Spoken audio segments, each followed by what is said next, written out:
Packet ഭക്ഷണങ്ങളിൽ ഉപ്പ്, പഞ്ചസാര, സാച്ചുറേറ്റഡ് ഫാറ്റ് എന്നിവയുടെ ഉയർന്ന അളവിനെക്കുറിച്ച് മുന്നറിയിപ്പ് നൽകുന്ന വിഷയത്തിൽ കേന്ദ്ര സർക്കാരിനും ഭക്ഷ്യസുരക്ഷാ ഗുണനിലവാര അതോറിറ്റിക്കും കർശന നിർദ്ദേശം നൽകി സുപ്രീം കോടതി. പാക്കറ്റ് ഭക്ഷണങ്ങളിലെ മുന്നറിയിപ്പ് സംബന്ധിച്ച വിഷയം 2 ആഴ്ചയ്ക്കകം പരിഹരിക്കണം. പരിഹരിച്ചില്ലെങ്കിൽ നേരിട്ട് ഉത്തരവിറക്കുമെന്നും കോടതി. കേരളത്തിലെ ബിവറേജസ് കോർപ്പറേഷൻ ജവാൻ റമ്മിന് പ്രത്യേക മുൻഗണന നൽകുന്നുവെന്ന് സുപ്രീം കോടതിയിൽ ഹർജി. പഞ്ചസാരയും ഉപ്പും സാച്ചുറേറ്റഡ് ഫാറ്റും ഉയർന്ന അളവിലടങ്ങിയ പാക്കറ്റ് ഭക്ഷണങ്ങളിൽ വ്യക്തമായ മുന്നറിയിപ്പ് നിർബന്ധമാക്കുന്ന കാര്യത്തിൽ കേന്ദ്ര സർക്കാരിനും ഭക്ഷ്യസുരക്ഷാ ഗുണനിലവാര അതോറിറ്റിക്കും സുപ്രീം കോടതി കർശന നിർദ്ദേശം നൽകി. വിഷയത്തിൽ തീരുമാനമെടുക്കാൻ സർക്കാർ എന്തുകൊണ്ടാണ് മടിക്കുന്നതെന്ന് കോടതി ചോദിച്ചു.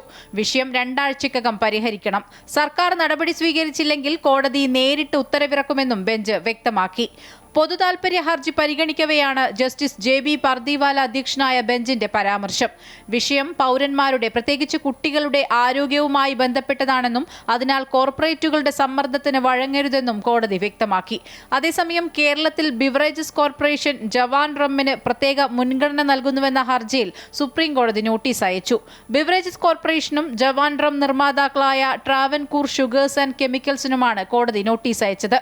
മദ്യനിർമ്മാതാക്കളുടെ കോൺഫെഡറേഷൻ നൽകിയ ഹർജിയിലാണ് കോടതിയുടെ നടപടി. അമൃത ന്യൂസ്, ന്യൂഡൽഹി.